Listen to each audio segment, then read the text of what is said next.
Hello dear students, how are you? I hope you are doing well. Let us start third part of the chapter force and pressure.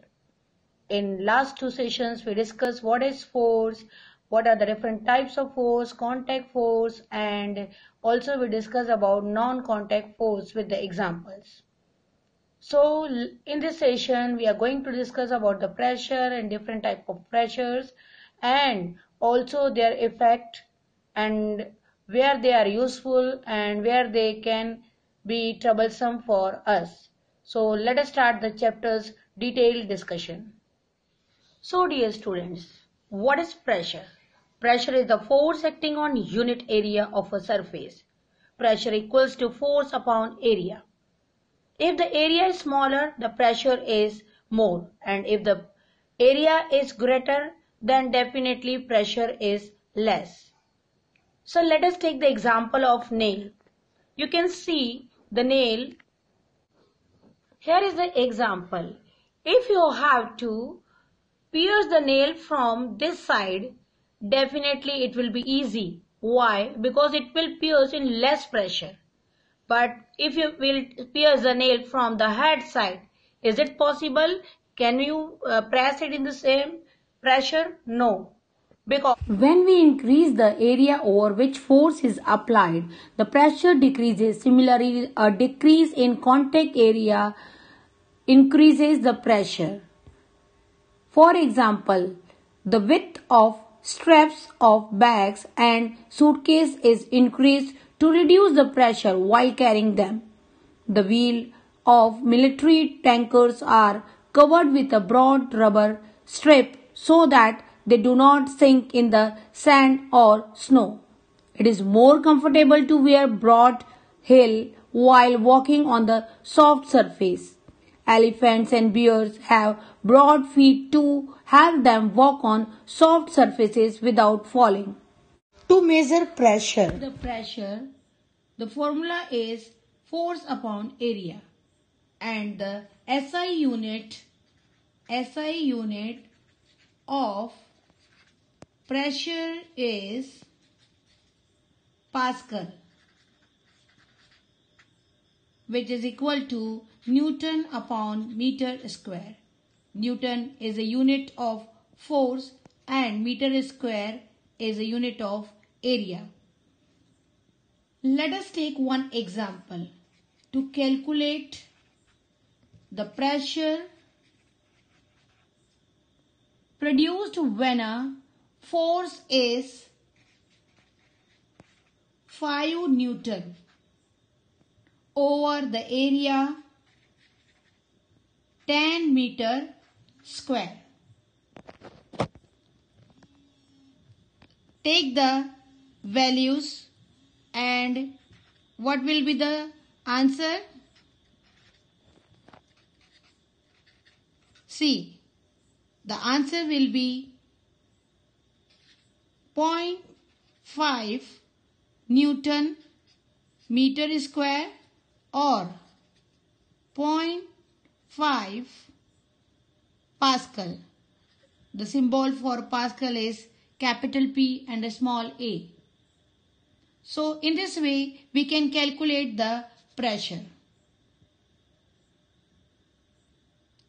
So more the area, less the pressure effect. More the area, less will be the pressure effect. And less the area, more will be the effect of pressure. So in this way you understand what is the role of area when you exert the pressure. Let us discuss about the pressure exerted by liquid and gases. Liquid exert pressure on the wall of a container. The pressure of the liquid is equal in all the directions, but the liquid pressure increases with the depth. If we talk about the different layers of the liquid, on the top it is less as compared to the bottom layer. So here we can see this side, if the pressure is less, so it is more on the bottom. So liquid pressure increase with the depth, but at the same time if we see on the same height, the pressure will be equal. On the same side height, the pressure will be equal. You can see in this, all the 4 jets are equal in flow. So it means the pressure is equal in all the directions, but it increases when we go down, means at the bottom. Pressure varies with depth. Take a bottle and punch 3 holes at different height. Now pour some water in it and let the water flow. You will observe that water from lowest hole comes out with the greatest force and falls at the maximum distance, and the water from topmost hole comes out with least force and falls at the minimum distance.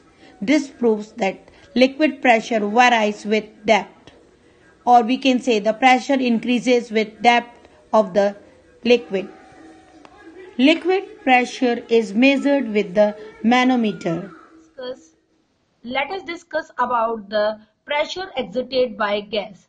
I am sure you must have ride bicycle and also you must have seen the tire filled with air.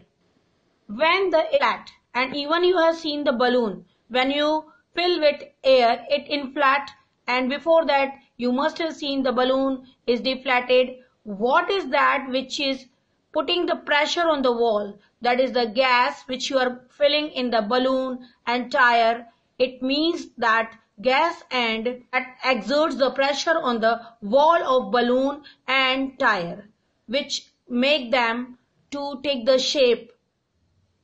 Another topic which we are going to discuss, that is atmospheric pressure.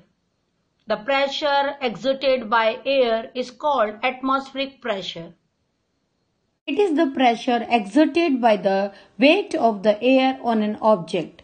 The air in the atmosphere reaches up to a height of nearly 30 km, exerting a lot of pressure on the earth. Atmospheric pressure is maximum at sea level. As we go at higher altitude, it decreases. This decrease in atmospheric pressure affects us in following way. As we go higher up on the mountain, we can find that our nose pop and we need to breathe in more often than we breathe at the lower altitude. And even you must have seen the mountaineer, they suffer from nose bleeding. Why? Because the outside pressure decreases and the pressure inside the body increases, which can cause the bursting of blood vessels.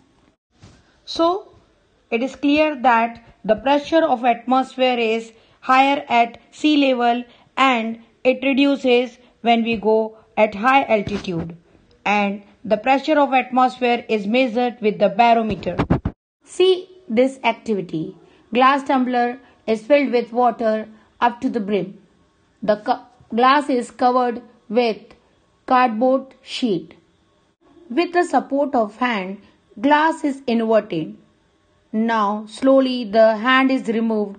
Then also the cardboard is not falling. Why? Because the atmospheric pressure acting in the upward direction balances the downward force of the water acting in.